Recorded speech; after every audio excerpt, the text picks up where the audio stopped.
straighten up. Any word from me. Just the better ones of you. You're not going to hear no warning. No. Bush is not going to straighten up.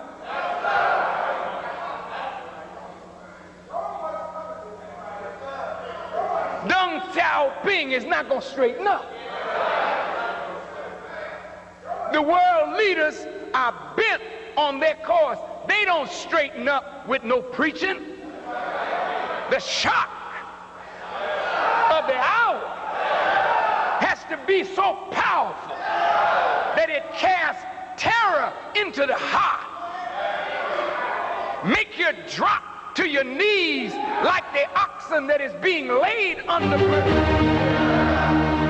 Force you to pray to whatever God you think you know.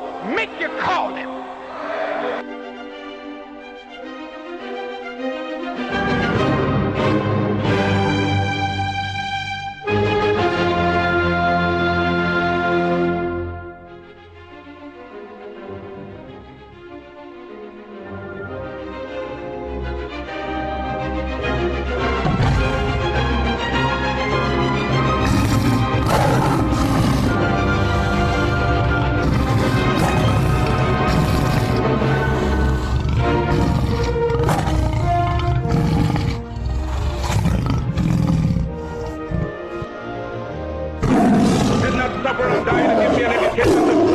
Or discourage my people. Because whatsoever education I acquired out of their sacrifice of over 300 years, I shall use for the salvation of the 400 million black people of the world. And the day when I protect my people, may God Almighty say there shall be no more life for you.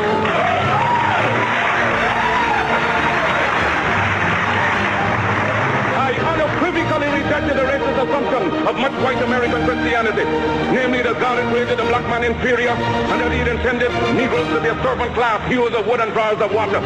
Well, I predicated my view of man on the doctrine of imago Dei. All men, regardless of color, are created in the image of God. Now, from this premise followed the equality of all men and the brotherhood of all men. The biblical injunction of Acts 17:26 reminds us that he created of one blood all nations of men that dwell on the face of the earth. I was most interested in brotherhood within his own race, because if Negroes are created in God's image and Negroes are black, then God must in some sense be black.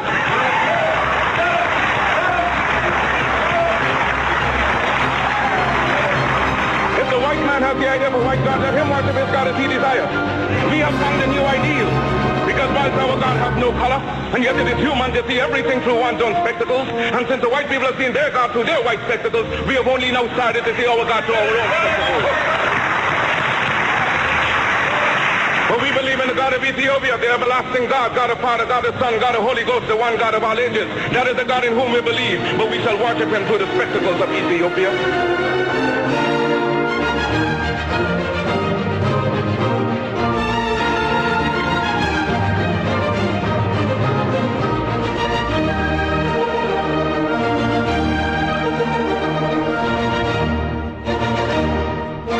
For 250 years we have struggled under the burden and rigors of slavery. We were maimed, we were brutalized, we were ravaged in every way. We are men. We have hopes, we have passions, we have feelings, we have desires just like any other race. The cry is raised all over the world of Canada for the Canadians, of America for the Americans, of England for the English, of France for the French, of Germany for the Germans. Do you think it unreasonable that we, the blacks of the world, should raise the cry of Africa for the Africans?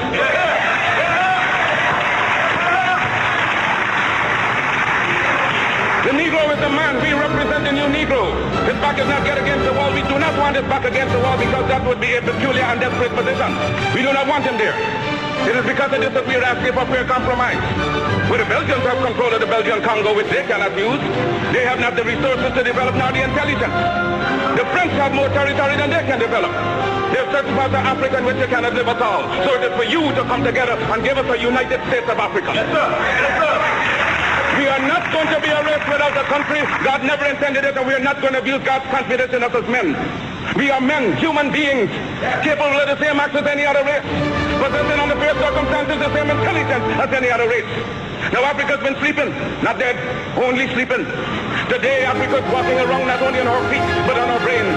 You can enslave us, was done for 300 years, the bodies of men. You can shackle the hands of men. You can shackle the feet of men. You can imprison the bodies of men, but you cannot shackle or imprison the minds of men.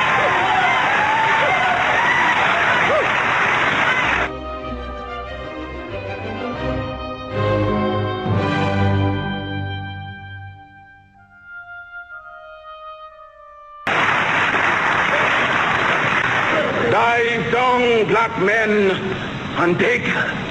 Reach up, black men and women, and pull all nature's knowledge to you. Turn ye around and make a conquest of everything, north and south, east and west. And then when you have wrought well, you will have merited God's blessing, you will have become God's chosen people, and naturally you will become leaders of the world. And as you bow down to the white man today, so a lot of races bow down to you and call you a race of masters because of the superiority of your mind and your achievement. Because no race has the last word on culture and on civilization. They do not know what we are capable of. They do not know what we are thinking. They're thinking in terms of dreadnoughts, battleships, aeroplanes, submarines. You know what we're thinking about? That is our own private business.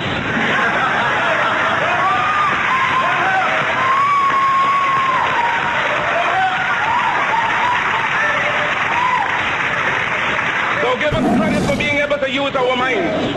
And when people becoming conscious of themselves, determined to use their minds, you do not know to what extent they can go.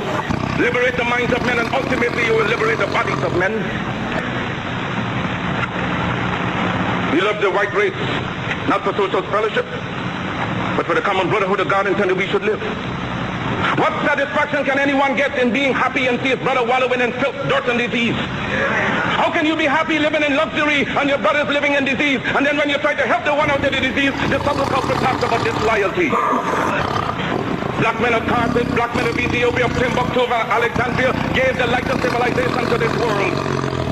Ethiopia shall stretch forth her hands unto God, and princes shall come out of Egypt. Because classes, nations, races have been quite for over 4 centuries. Who was merely born of youth, insult, humiliation, whose forbearance can only be compared to the prophet Job, has likewise lifted his bowed head and raised it up to God's eyes and cried out, I am a man, and demand a man's chance and a man's treatment in this world. But I shall teach the black man, I shall teach the black man to see beauty in his own kind and stop bleeding his skin and otherwise looking like what he's not.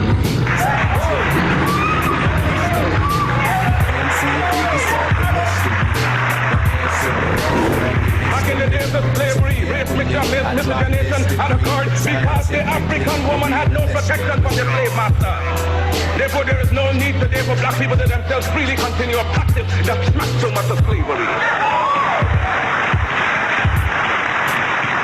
The problem will be solved through higher education, through better education, and black and white will come together. That they will never happen until Africa's free. Was in gases and sparks of light within infinite lengths and widths and depths and heights, no beginning or ending. With 7 dimensions, enough space for more than 1 million worlds and inventions to travel through time, with enough room to be the wound of the Most High's great mind, which he would soon make shine. With intelligent elements, insight that he would gather in the realms of relativity, electricity struck matter, energies explode, he would load and keep releasing atoms by the millions till the numbers increase until it was burning. He kept returning himself to the source. The hotter his thoughts, it gave the center more force. He gave birth to the sun, which would follow his laws, all caused by his mental intercourse. Who is God? If you can see, if you can solve the mystery, the answer revolves around your history.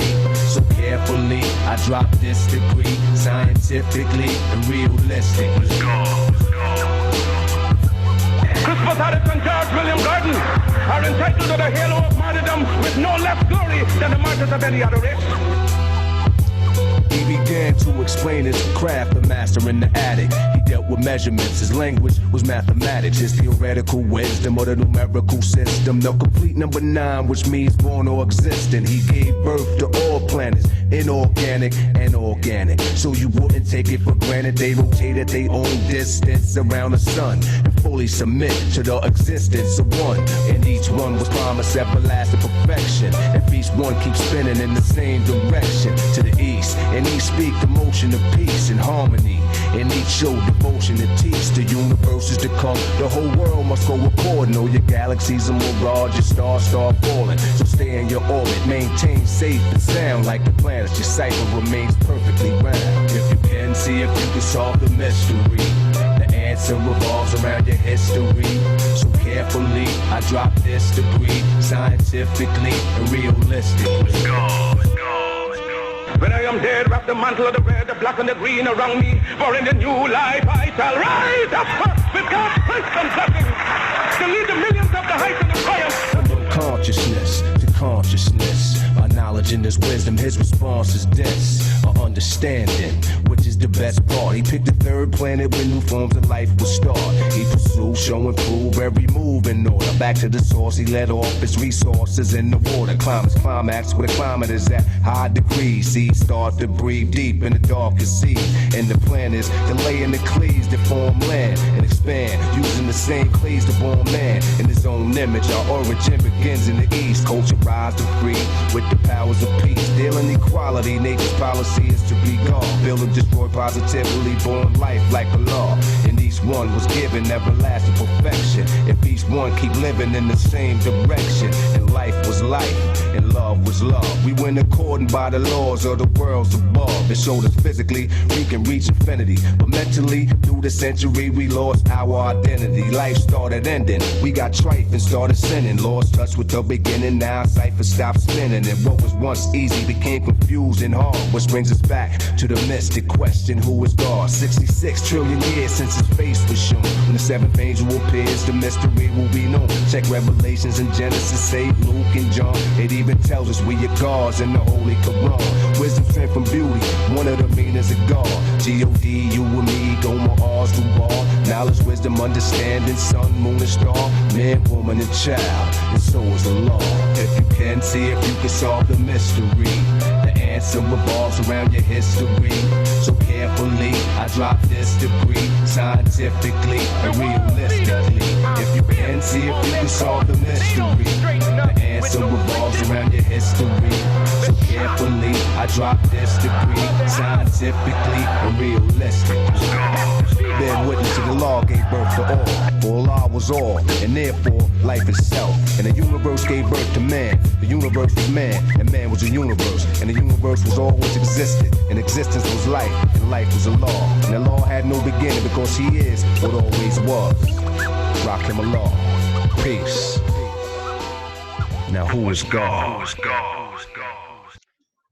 And they say that it's the evening of the flower moon, the super moon, and it's considered to be the last super moon of the 2020 cycle of the Julian yet still Gregorian calendar. You may be observing it wherever you may be, and even if you're hearing this a day after, it still will have a super vibes out there. The fullness of the moon and the science of the communication. Give thanks for the faces in the moon as well, the man in the moon, and the science of the moon and how it affects and how it touches us in many different ways. We glorify in all doings and sayings the Father and the Mother of creation, and we give thanks for such expression of love expressed to us 2nd of November 1930, Father and Mother in one unison, as we acknowledge the Father as the Father himself and Father of all, the power and the might of the Holy Trinity. And we give thanks for such consort, give thanks for such spouse. We give thanks continually for the mighty woman that sit and stand with the Black God himself, Wazira Empress Menen. I give thanks for such glory and majesty of the Empress, the Majesty of Majesties, and symbolic also in the cycle and the science of the moon and the power of the moon. Give thanks for the science of the black hole, as you even see expressed when you get your copy of the Heavens Declare the Glory and Empress Menen and the whole oneness with the galaxy and the life-giving, sustainer power from such a mama. So we're thankful for the order of Rastafari. I give thanks for the order of the Bobo Shanti, such Ethiopia Africa Black International Congress, where we declare King Alpha and Queen Omega, where we declare the woman power within the science of the Creator. For as the Honorable King Emmanuel himself said, they say that out of one, some say out of one is many. He said no, and it would shock some. He said no, it's out of two, I'll come. Huh? Out of two, I'll come. You see, and I say that Haile Selassie is the Most High and God. And people come and they fight it and say, no, how could he be God? And, you know, and he's in the plane and he's not in the plane, and he's in one island, but he's not in the other island. And God is everywhere. Haile Selassie is not everywhere. If he's in the bedroom, he's not in the living room. I mean, this is beyond kindergarten. I mean, I shouldn't even disrespect kindergarten like that. We have a kindergarten program. He ain't nothing close to them kind of reasoning there, you know, and you know, and he has a mother and this kind of stuff. Because you know why this is being said? Because when we say Haile Selassie is God, it's being equated to the concept of God. You see, this is the terrible thing. You see, this is very serious. This is why sometimes you don't hear us engage in that level of language. You know, Haile Selassie is God. I mean, I understand what you're saying. In fact, I can agree. You know, I'm not that lost and warped that I don't understand what science is all about. But now, what is God? We know the origin of the term. We've been over that many times. So we understand that it's not African. We're sure God ain't African. I don't care what you say. You could be vexed all you want. If you are a conscious being, that wouldn't even bother you. So if it's troubling you, I haven't even explained myself properly, and I think I still have to, but if it troubles you, we need to do some more work with you. That's all. No fear, no way. God is not African. Uncle Nkulu, that's African. You know what I mean? Give me somebody else there. Who else we got down the road there in Africa, yo? Give me a Batala. A Batala is Africa. Amun is African, you know. God ain't African.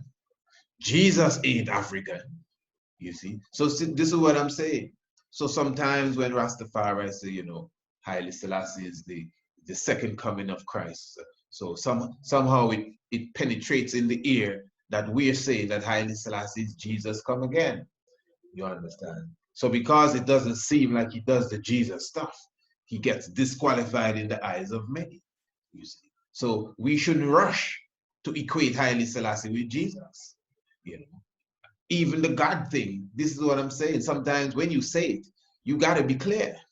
Because God, let's be clear here now, God is a bearded, Caucasian, European figure individual sitting in the clouds on a golden throne with a crown on his head and a scepter in his hand.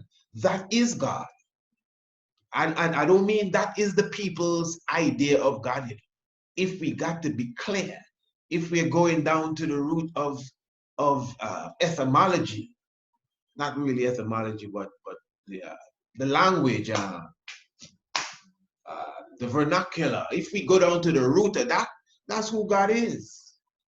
Straight. Yes, I do understand that we use the term God in a more broader sense. And I mean, I'm not going to wrestle you down for a word all day long when we can continue the conversation. That's me. But if we want to be clear, that's what it is. Odin, from the Norse theology, that is the God. His name was chosen. And listen to me, not just his name, a lot of his identity followed the name. So now all of a sudden, we're not just wrestling with the name, we're wrestling with identity. So one fellow will say, well, you know, God, and the next fellow will say, hey, listen, I'm not into the word God. Okay, I know you know, I know it's not God, but you know what we mean. The one that lives up there. Up where? Up there. Man, God living inside of us. Look at how he's saying God now. The higher force live inside of us and living in every living thing. Yes, I know that is true. But there's a place where he dwells by himself and the angels. What angels, brother? We are the angels here. You see this God thing I have? No, you see. So it's not just the word. Eh? Believe me, it's not just the word. Because when they gave us the word, the identity followed the word.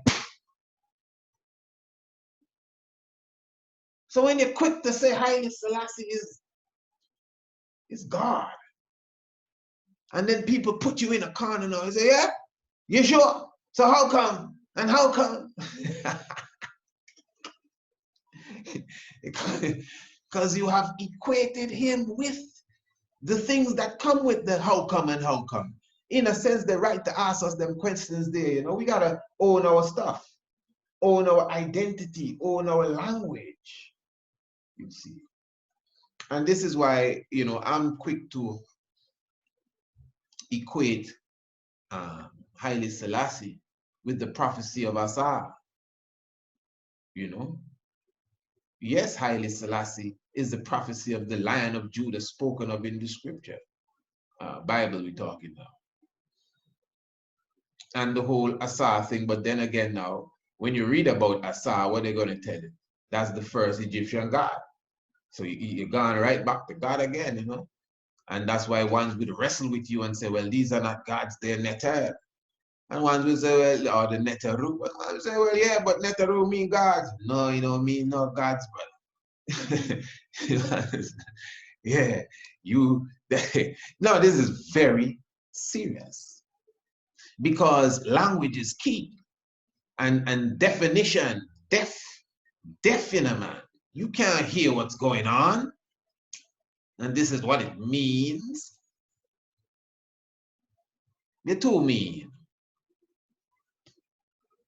This is not even the subject for the evening. We're supposed to be talking about the number 108. Yeah. So we give thanks, you know. Let me just cut that short. We give thanks to the life giver, the keeper of life, Emperor Haile Selassie, and glorify El Shaddai, as that's the sustainer.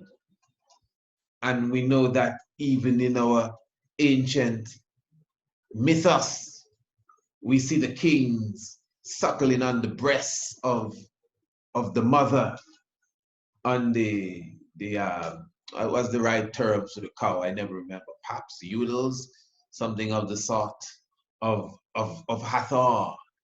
You know what I mean? This ain't Otis back at the barnyard. The real mother cow. You know, the sustainer, the nourisher. That's the woman. So yes, the woman stands in such a concept of the order of Rastafari, very clear. And as I am speaking of clear, your vision may be clear as it relates to the bright moon there this evening. I definitely like to welcome you to the Shock of the Hour. I am the Honorable Priest Isaac. This is a program where we come together and elevate and go to the different heavens, the different levels. As we say, the flower moon, give thanks continually for the blossoming and the blooming of the flowers, even at this moment there, the cycle of the moon. And, you know, as we said, we will be going into the number 108 this evening. I mentioned it in the program previous night that we may be going into it, and we will be going into it right now, and we are still making that link that we were making previous night as we speak about Green Castle Hill. If for some reason you didn't hear the program from Wednesday evening, I don't know how that happened, especially if you are a subscriber. You're not? Oh, well, that's the problem there, man. You got to be a subscriber of the Shock of the Hour, and of course the program comes straight to your feet. You know, definitely come straight to your inbox each and every day, or at least by the morning after the program is recorded, you definitely have it there for your own inspiration. So remember, we were speaking about the golden gates, we're speaking about pearly gates, we're speaking about the 12 gates, and we're speaking about the star gates. We're speaking about the connection of these megalithic sites all over the globe. That's the program we did, as they say, last night. But I mean, this is a next night here again, so I mean, that couldn't be the last one at all. So we also made the connection with Green Castle Hill. We made the connection with the megaliths there on Mount Anu.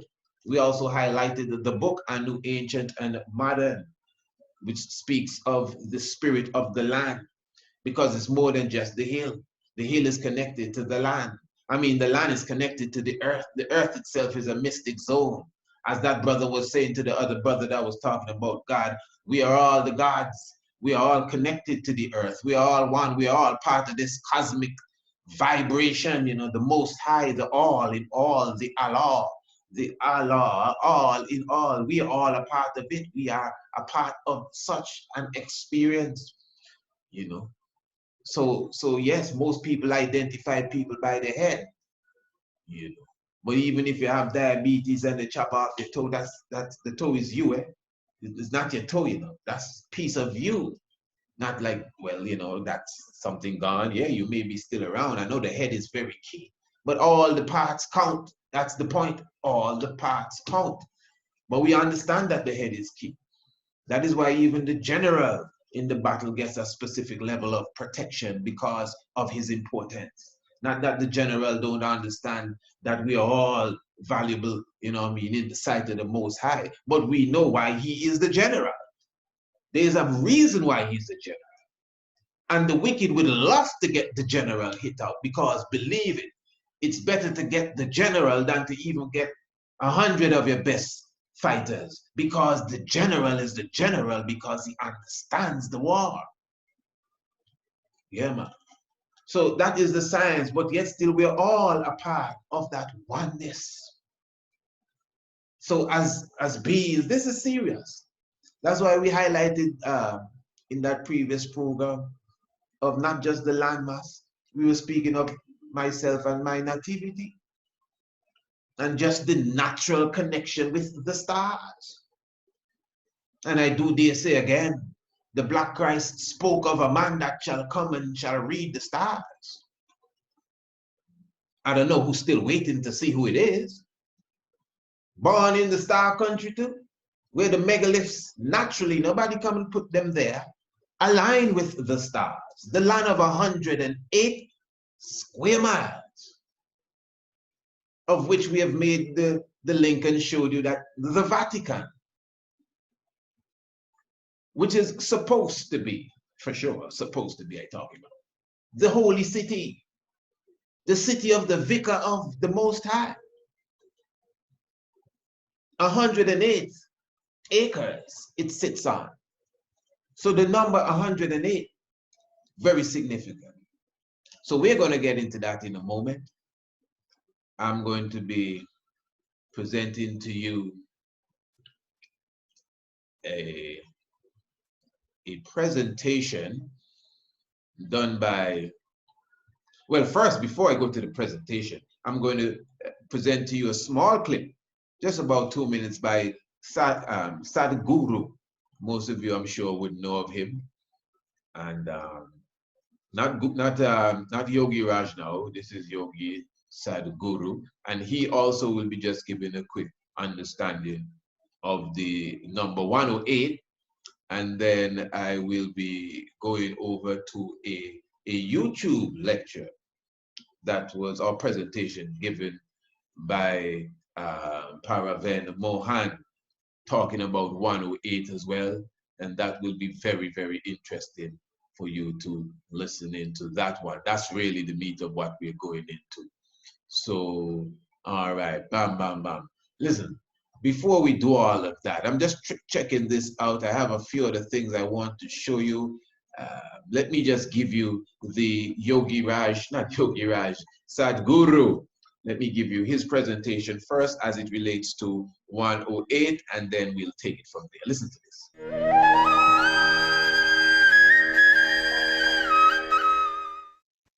Yoga is essentially understanding, aligning your system with the cosmic geometry. See, in the yogic system, we see the body as 114 chakras, 72,000 nadis meeting in 114 junctions, which are called as chakras. Out of these, 2 are outside your body, 112 inside the body. Of this 112, there are 4 about which you don't have to do anything. They are like that. If other things work, they will flower by themselves. So there are only 108 with which you can work. So 108 has become significant. If you wear any beads, people wear 108 beads. If they say a mantra, 108, because these are the 108 chakras that you need to work with. This 108 number is significant, and you'll see it in the East, everything is 108 because the diameter of the sun and the distance between the earth and the sun is 108 times. The diameter of the moon and the distance between the moon and the earth is 108 times. The diameter of the earth and the diameter of the sun is 108 times. Okay, let me just give you a little moment there. All of what he's saying, because this is very quick, he's gone halfway through the little clip I have here. All of what he's saying, when we go to the YouTube video, the brother that will be doing that video will sort of break down what he's saying here just quickly. But this is some deep stuff. He's speaking of the diameter of the moon and in relation to that of the sun and the earth, and even their distance between each of us, earth and moon and sun and everything, in a mathematical understanding of the code. Everything comes down to 108. 108 because the diameter of the sun and the distance between the earth and the sun is 108 times. The diameter of the moon and the distance between the moon and the earth is 108 times. The diameter of the earth and the diameter of the sun is 108 times. And in this body, there are 108 chakras that you can work upon. So the cosmic geometry, I can go into a lot of arithmetic which will match with your human system. And these things we have been conscious of, and that is how we came up with 84 basic asanas. Out of these 84, if you do 21 of them properly and you just master one, your system will get aligned with the cosmic system. Once it's aligned, everything that you need to know about the cosmos is right here. All right, you definitely heard that link. As I said, I'm going to give you over to the other presentation, which I would say definitely goes more into depth concerning the 108. So just give me a moment there, don't go too far, just a moment. You need to hear the rest of this. All right.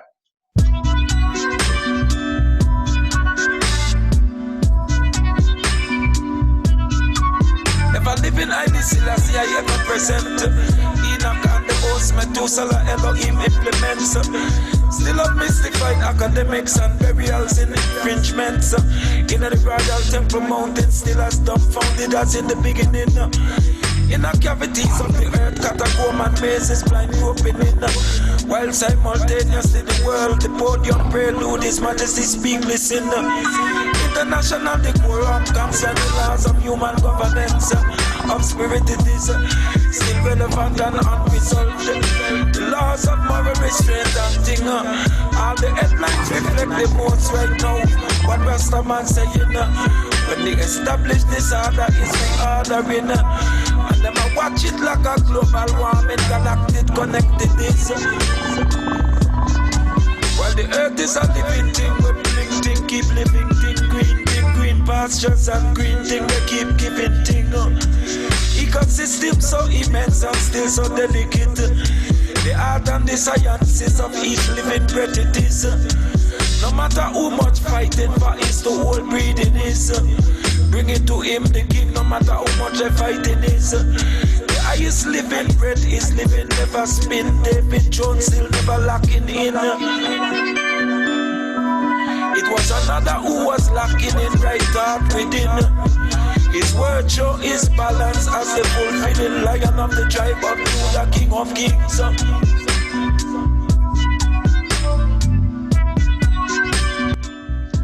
Alrighty there. Now as I said, we definitely will be going into this one here now. This is from Pravin Mohan. This is from Pravin Mohan.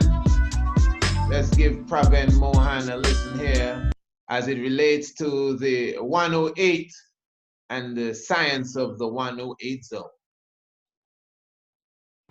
Hey guys, today we're going to talk about the number 108, 108. Right. Now this is a very sacred number in Hinduism. If you're a Hindu, you already know that, you know, this appears over and over in your life, you know. But if you're a Westerner or if you come from another religion, the use of the number 108 in Hinduism is just everywhere. Okay, so how many times should we chant a specific mantra? It's always 108. How many times should we circle around a shrine? It's always 108. And this can be really, really frustrating because we don't understand why this number is recommended in this religion so many times. You know, the entire system appears to be designed around 108.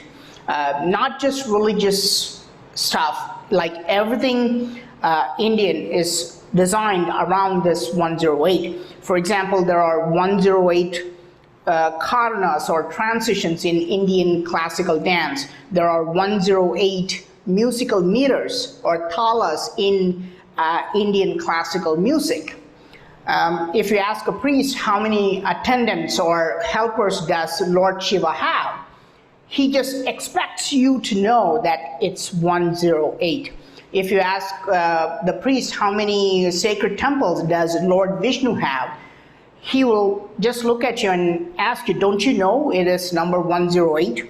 And this can be very frustrating when you're a kid, growing up as a Hindu. This can be very frustrating because they don't tell you why this number 108 is so important.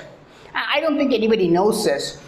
Now, if you ask mainstream experts, even mainstream religious experts, even the mainstream religious experts in Hinduism, if you ask what is the obsession with the number 108 in ancient times, they will simply come up with a shallow answer. Like they will usually say, well, all religions were obsessed with some number. For example, you know, Christianity was obsessed with the number 3 because, you know, the Trinity and all that stuff. And so a random number was picked in Hinduism and they, you know, assigned various things to this number. Now this is the typical explanation that you will get, but there are deeper meanings to this number. This is not a natural number, and the reason why 108 was used by ancient civilizations was no coincidence, because 108 is the basis of life itself.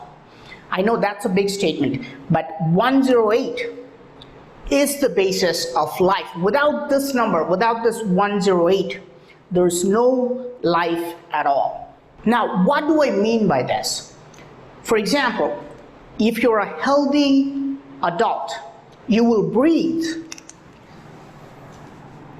108 times this many times during sunshine. You will breathe 108 multiplied by 100 times during sunshine. And you will breathe 108 times 100 during moonshine. So you will have 10,800 breaths during daytime, and you will have 10,800 breaths during nighttime. Now this is prescribed in ancient Hindu practices. Okay, there's a particular sect called Tantric Hinduism, and if you look at that, they actually tell you that this is the exact number of times that human beings will breathe if they're very healthy. Now, but is this a mere coincidence? Could this be a mere coincidence? I'll tell you why ancient Hindus were doing this. For example, we're talking about sunshine and moonshine, right? So the basis of life comes from two gods. Now this is the sun, right? So this is the sun, and this is the moon, okay? This is a crazy diagram, okay? I'm showing sun and the moon, and you don't see anything wrong with this. But this is a crazy diagram, and only human beings can understand these figures as sun and moon. If an alien was observing this diagram from Mars, for example, he would be rolling on the floor laughing. You know why? Because the actual size of the moon would be like this, and the actual size of the sun would be like this. So technically, I should represent like this. This is the sun, and the dot is the moon. Now, just a moment there, obviously, in all due respect, as you know, this is an international radio program that we are doing here. And although there are certain visual aspects to it, and sometimes we actually create it for our subscribers in video form.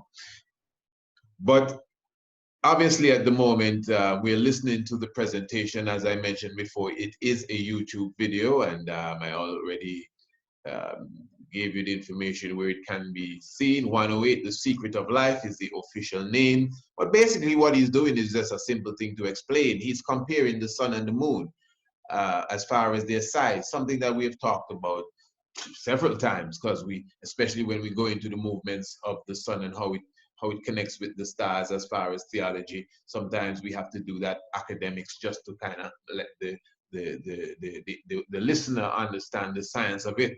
The sun is extremely large. 99% of the mass of the universe is the sun. So the sun, 1% of not the universe, pardon me, our solar system, 99% of the mass of the solar system is the sun. Pardon me, the universe. Wow. Yeah. So the 1% of the mass of the solar system is everything else. All the planets, asteroids, comets, whatever have you, moons, us, part of that 1%. So that alone just gives you a comprehension of the size of the sun in comparison to everything else. And then at the same time, the moon. The moon, you couldn't nearly even meditate. The moon is even anything to think about comparing to the sun.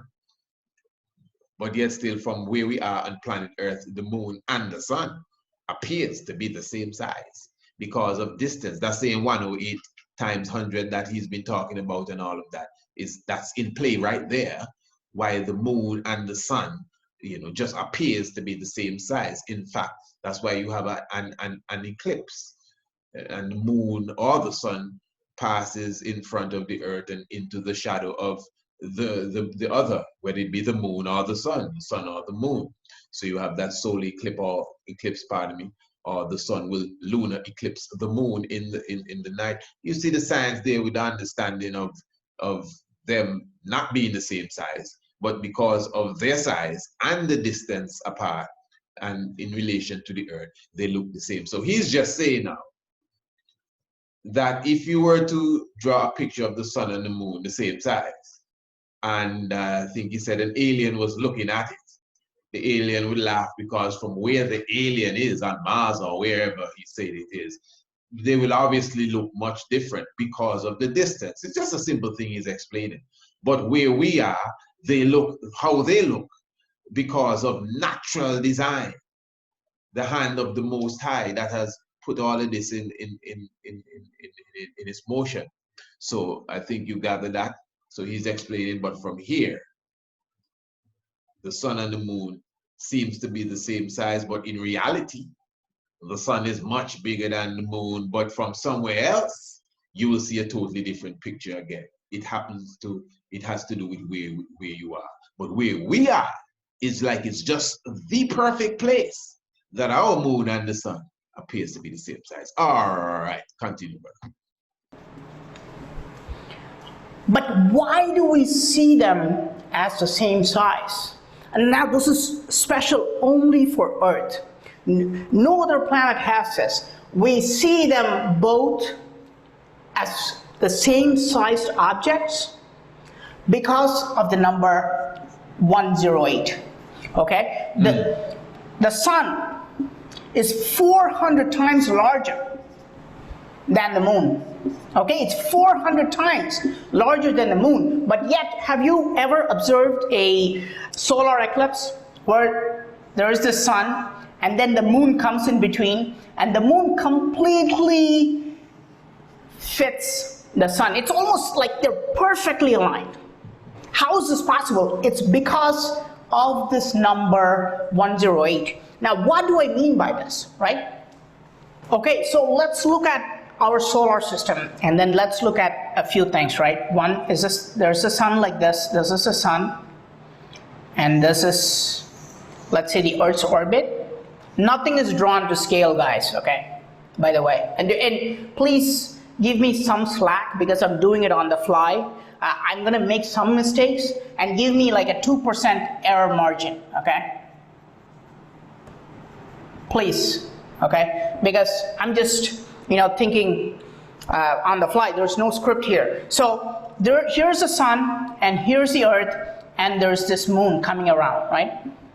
Now, this is really how they would both look. But from the Earth, they look the same. Why? Because the distance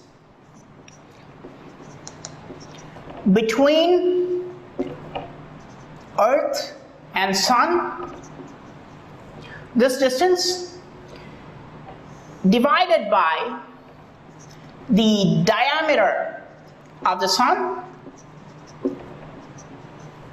divided by this diameter is 108.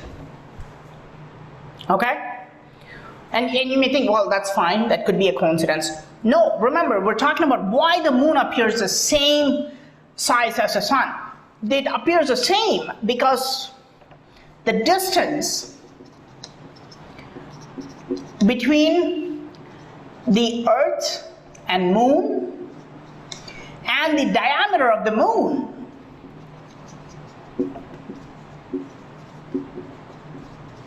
is also 108. Okay, so the distance between the Earth and the moon divided by the diameter of the moon is also 108. Now, this is the only reason why we see both of them the same size. Okay, and this is the reason why we have 12 hours of sunshine and 12 hours of moonshine. Okay, so we have established that this ratio and this ratio.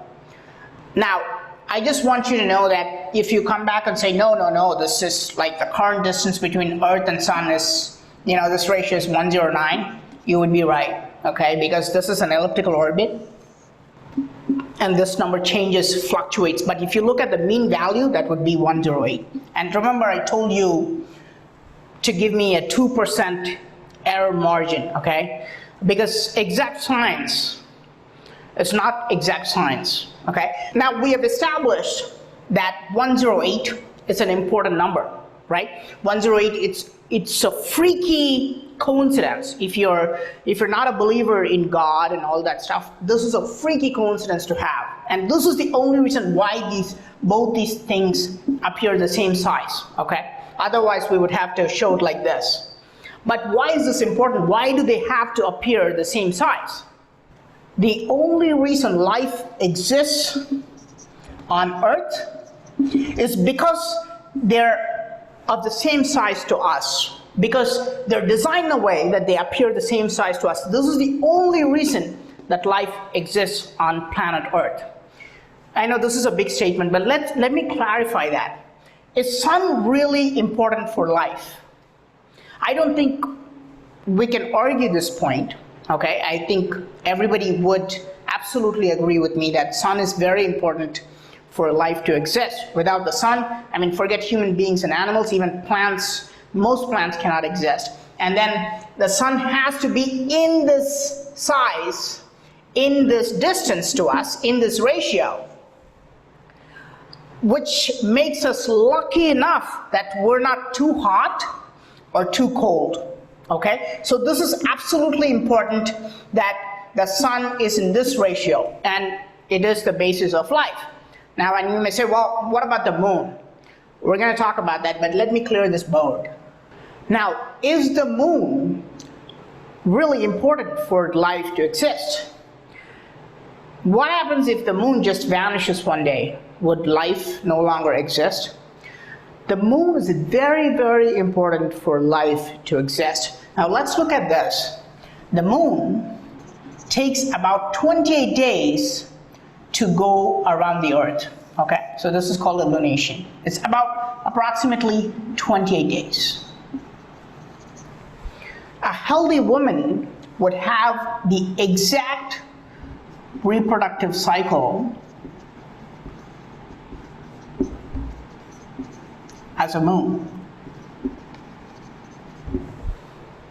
Okay, and this is not a coincidence. If a woman gets pregnant, for example, she would deliver a baby after 28 into 10 times. Okay, so this is called a gestation period, the time period for which any animal, becomes pregnant and delivers a baby. From the, the conception to the deliverance, this time is 10 times the lunation period for humans. Okay, and not just for humans. If you really look at all domestic animals, for example, a cow, that's 280 days. Okay, it's the same as human beings. And there are deeper implications to this, why the Hindus think a cow is sacred and all that stuff. But it also follows, the most important part that you should know is that it's very much dependent on the moon. Okay, dogs, for example, dogs and cats, it would be 28 times 2. It would be 56 days. Okay, I know modern science will give you some random number like 48 to 64 days or something like that. But according to ancient Hinduism, these are the numbers, and these are still pretty accurate. Okay, so you can understand the connection between the moon and reproduction. Now remember, without reproduction, no life can exist, and the moon is the basis of reproduction. Okay, there's a reason why nightclubs are nightclubs. Okay, why they don't open during daytime. Discos. Now, is there scientific evidence to prove this? Now, scientists have tested some marine animals, like marine worms, for example, and when they stopped exposing them to moonlight, the worms just completely lost interest in mating. They wouldn't mate at all. So they would just, that entire species could just die if there's no moonlight. So there's actual evidence that without the moon, there is no life, there is no reproduction possible. Well, and that's a heavy point. Doing some research on some marine creatures and blocking their exposure to moonlight. And in doing that, they do not reproduce anymore. So you could kill off that whole species by just blocking their exposure to moonlight. And once I'm here, just going over a lot of what he said, even with the relation to the cow and the 280 days and the 28, 280, 280, 28, 28, and of course the moon and the cycle of the woman and specific animals with the 28 times 2. And all of that is connected with the 108. This is why he was speaking of the size. And if the moon and the earth did not, the sun did not appear the same size, we would be in trouble. Even just the whole makeup of the planet would be in trouble. And the weather system and the climate, trouble. Over freezing and enough desert, trouble. Without the moon in its present position. And mystically, the moon is supposed to be moving further away from the earth. Several inches every year. It may sound like a small amount, but this is a mystic time clock we're living in here, with a moon that is moving further away and a sun that is going to turn supernova in a couple billion years. what's really going to happen to this ball that we are on. This is very serious. Unless you're waiting, unless you believe, you know, by that time Jesus is going to come back and we all go to heaven. And what about those that will be in hell? Remember, hell is under the earth, eh? So yeah. No, but really, although 2 billion years may be a long time from now, the reality is you're going to have a child. Your child is going to have a child. And that child will have a child. And more children. And it's not going to be, well, look, we're going to stop having children now because soon the sun is going to blow up and everything. We don't want to have nobody here. You know, the time will come. The time will come when scientists start to say, well, you know, in the next 3,000 years, may look like a long time, but it's getting close. In the next 3,000 years, we may start to feel the effects, what we may have to call negative effects of the sun as it looks to plunge into its supernova stage, because in the next 500 million years it will explode. That may sound like 500 million. I mean, like when is that going to be? But if the sun is going to explode, this is the sun, you know. Listen, what this brother is explaining is precise science. Precise science. Not an inch off. So if the sun is going to go kaboom in the next 500 million years, trust me, you will already begin to feel the effects. You think global warming is something. Yeah. And by that time, the moon may have already, you know, gotten smaller, because, not literally, but because she's going further away. An eclipse now may not be that perfect eclipse that we love to see with the glare of the sun behind. In fact, maybe several 100 million years ago, when the moon eclipsed the sun, you don't see no glare at all because the moon was closer. Think about it. Even if it's moving 3 inches every year away, just think about it. Because how far, I know the Prince knows this. Prince, what's the rate of the movement of the moon per year? You know, how far, how much? Oh my, sorry, I hope I didn't put you on the spot there. Oh my, don't feel no way. Yeah, this was not in the script, people. I think he told me already, so I just thought that, you know. But I mean, we know that the moon is moving away from the gravitational pull as such of this of the planet. Let's put it that way. So yeah, it may be a couple of inches every year, but the point is that no matter how much inches a year it is, in the next billion years, it's going to be 3.4 inches. I know it's 3 point something, right? 3.4 inches. Give thanks, my Lord. I was going to say 3.6 earlier. 3.4 inches. Give thanks. So no. I mean, it's like just 3 inches in a billion years. Meditate. Even 500 million years. It has gone a distance. In fact, even in a million years, you gotta watch it good. It has gone a distance where you could see it like it's shrinking into the sun when it's time for an eclipse. To the point that when you get the eclipse now, you don't just see the glare of the sun. It's like a small ball in front of a big ball. That's what's going to happen if the moon continues to move further away. And it's just a natural process.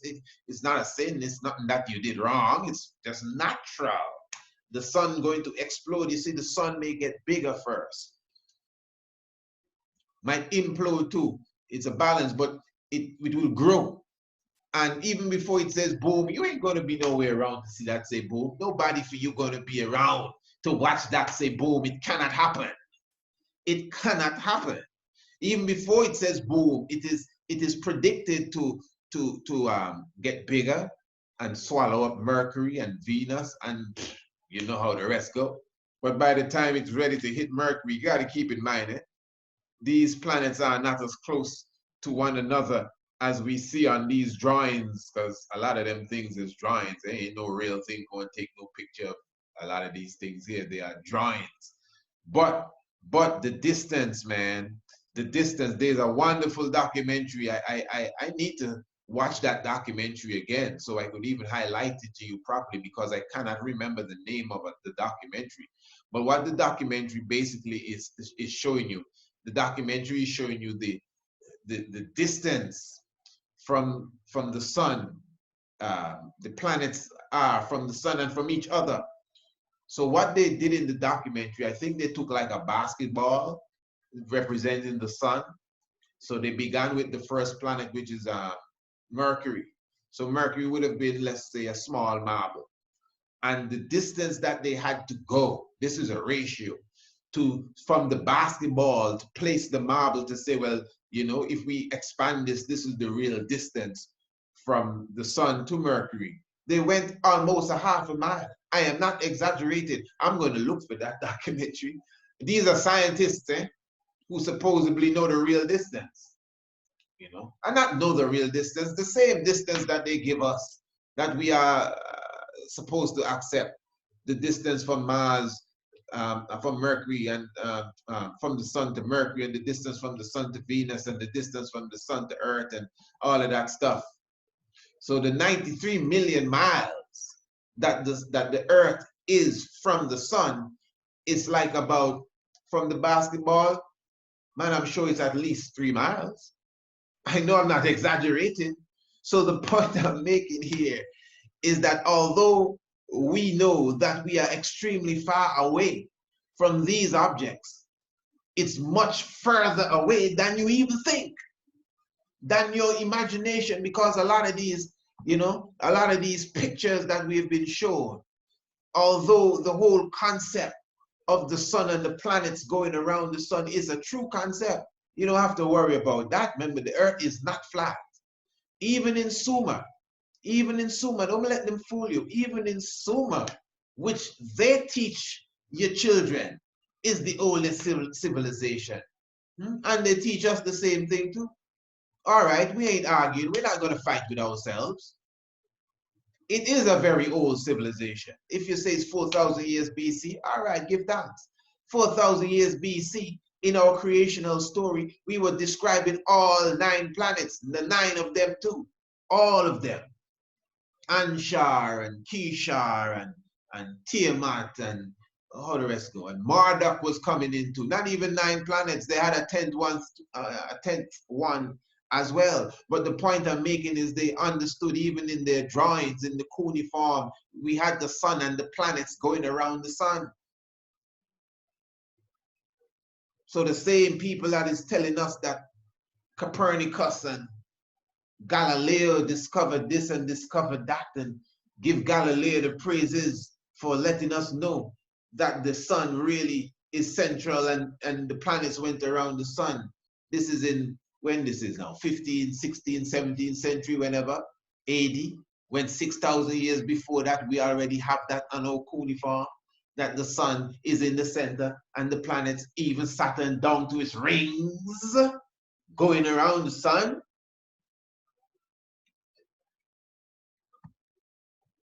So it is reality. But I'm just showing you that the distance now, the distance, ain't no little bitty thing here and, you know, me make it look like it's just there. It's a great distance away that you actually, you know, that the planets are from each other. Yeah, that's what I'm saying there. But whatever the case is, just understanding the importance of the sun and even the importance of the moon. And next time when we come again, let me not promise the next time, but we will get some more of this brother's lecture here when he explains what really happens without the moon, because all of what he's saying there, the science is directly related to the importance of the moon and the sun in relation to the 108.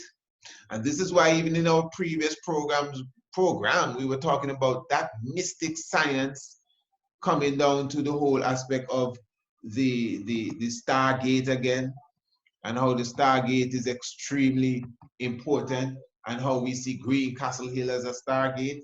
You know, remember again the whole science of Antigua, which is the Heliopolis of the Caribbean. We show all of that and explain all of that in the book Anu, Ancient and Modern. Again, this is our ebook, one of our ebooks, Anu, Ancient and Modern, that goes into the spirit of Antigua, and the Anu, Ancient and Modern Revisited really highlights again the science of Green Castle Hill and the countless of megaliths that align with the stars. But that's not what the book is not about that alone.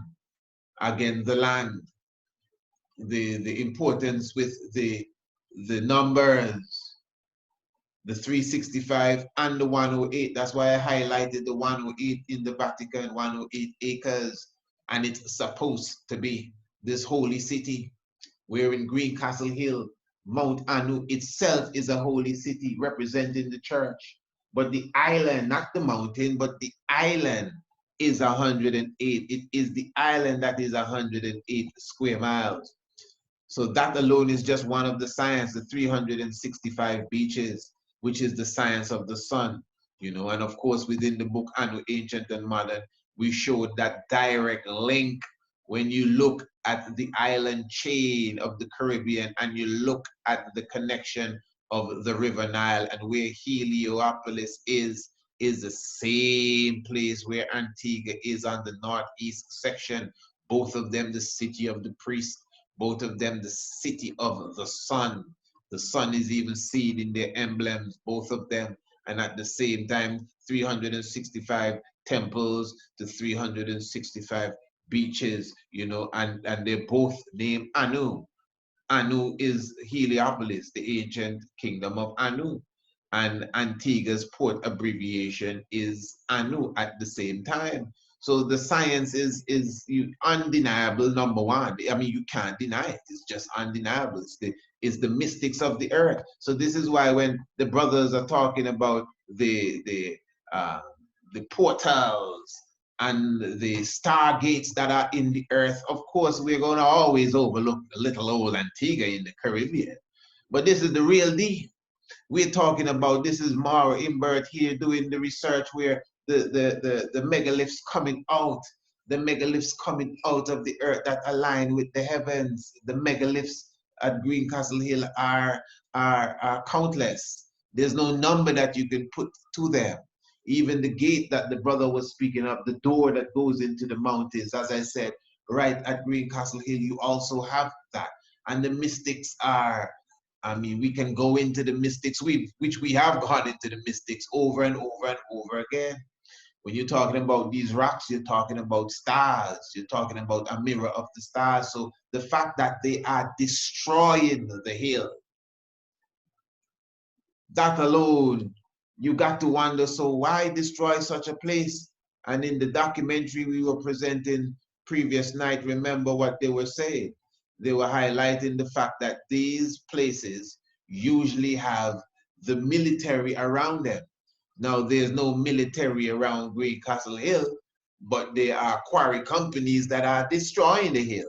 And I will always, you know, send you to our YouTube videos where you see some testimonies of those who came up to the hill and have felt the frequency. We're talking about a natural stargate, my brothers and sisters. Don't play around here. This ain't no sightseeing thing. This is so serious. 108. I'm not, listen, 108.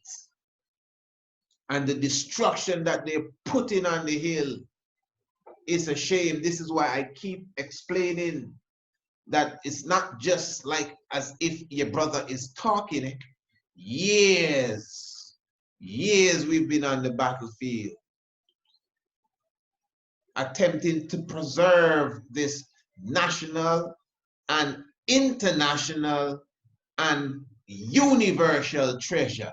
We ain't just playing with a hill. You're not just playing with the spirit of an island. You're not just playing with the frequency of a planet. You're playing with the whole vibration of the universe when you destroy any of these sacred megalithic sites, especially when they were not built by human beings. Yeah. So we have a petition that I will invite everyone to visit, the petitionsite.com. The petitionsite.com. And the site is Stop the Destruction of Green Castle Hill. Again, Stop the Destruction of Green Castle Hill. As I said, the petitionsite.com. If you just Google it, you will get it. You just Google petition site Green Castle Hill, and it should be the first one that comes up. And the site is the petitionsite.com. Don't confuse it with Save Castle Hill Park Green Space. No, because it have Castle and Hill and Green. No, it's not Save Castle Hill Park Green Space. No, it's Stop the Destruction of Green Castle Hill in Antigua, and it's petitionsite.com, not nobody else. Petitionsite.com, and you go there, you sign your name, give them the requisite information.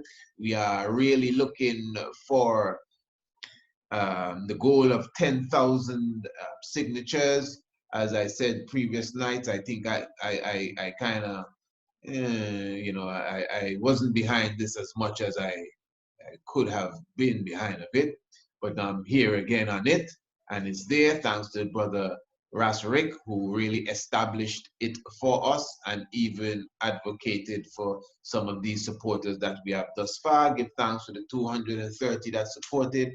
I know if you could do it again, you would have found a way to, but we're looking for fresh hands, fresh minds to comprehend, exactly what we're doing here. As you know, every year we do 4 specific hike tour and have 4 specific festivals, really, because they are festive events. Our spring equinox, our fall equinox, and the solstices. Spring equinox, fall equinox, and the solstices, summer and winter. And what we do, we invite individuals from all over the world to come and visit us here in the island of Antigua. Of course, because of the virus that they placed in the earth, that we had to put aside our spring equinox, and it looks like the summer solstice might take a rest off too. Although, according to the authorities around here, they should be seeing some airplane action by June. This is what they're saying. By June, the planes will be flying around here. So we are strongly looking for September as it relates to the gathering to come to Antigua, where we have a 5 to 7 day event around Green Castle Hill. And this is why we must have 2 hikes. After that program previous night, man, you understand the importance of walking through the portals, walking through the vulva, sitting on the throne, embracing the phallic and all of these things. These are positive sites. The eternal city, the space observatory, and Lalibela. There's an area that we call Lalibela. All of this is up Green Castle Hill. It's a large area, my brothers and sisters. Even though they have destroyed almost 1/3 of it, there's so much to see, so much energy, so much frequency, the peace, the tranquility, and no one can tell me that it is not a portal, as was spoken of previous night. And the 108 and the science of the 108 alone proves the landmass. Remember, again, they have doctors. It is recorded in the Tutankhamun prophecies by Max Thought. Ray Brown came to this land looking for the sunken city of Atlantis, and people will say, man, Atlantis is a fable and this and that. Listen, listen, this is very key. Whether Atlantis is a fable and Mu is somebody's fairy tale make-up story, let's just say that is true. But let me show you what is not a fable. It may not have been called Atlantis. I honestly don't know. But nobody can tell me that their landmass that is under the sea right now, that was not once above the sea, that had civilization on them and structures and buildings. I mean, this is a fact. This is for sure. This is without a doubt that you can go under the water and see sunken cities from thousands of years ago. Now, they may not be the Atlantis that you've read about, but obviously civilizations have gone under the water. And the earth, while it's alive for the next 3 billion years, will continue to rise mountains and sink islands. It will happen. It will happen, and it has happened, and it always will happen. So civilization and continents have gone down. What you're talking about? Naturally. So the science of the Atlantis, of the ancient continent in the Atlantic Ocean, or the great island, you know, where civilization was of a high standard, and the same thing with the Pacific. I mean, it's only natural that that is possible, you know. But some of us, we just so so pathetic in our philosophy. Oh, well, you can't prove it and this and that. Well, I can prove it. I can prove it. You got pyramids under the sea. What are you talking about? And remember, as I said, the mystics also reveal a lot of things. And the mystics are revealed right here on Green Castle Hill. So definitely go and check the petition site, my brothers and sisters, and sign it up and let them know that, hey, man, you are supporting, you know, Rastafari Experience Antigua. You are supporting the whole vibration of preserving Green Castle Hill. And at the same time, remember, get yourself together, man, to come and join us. And you do not have to wait for the equinox or the solstice. All you have to do is contact I and say to I that my good brother Priest Isaac, myself and my family, we want to come down and join you in Antigua. You know, we like to come at this time, whenever it is. We want to stay for 3 days, 5 days, 3 weeks, whatever it is. We will just put the package together for the time frame that you have in mind.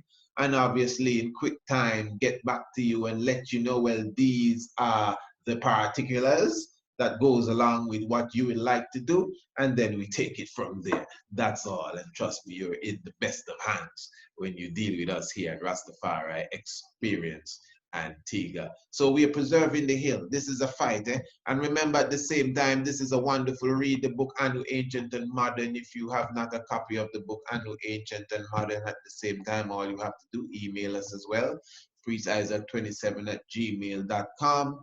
Copy of the book Anu Ancient and Modern. And of course, at the same time, remember that we are still having that special where you not only get Anu Ancient and Modern, but you also get the book, The True Biblical Land of Israel. All ebooks, by the way, all electronic books, The True Biblical Land of Israel, going into just that, the true biblical land of Israel being Africa plus Arabia. And of course, the brand new book, The Heavens Declare the Glory, Rastafari and the Cosmic.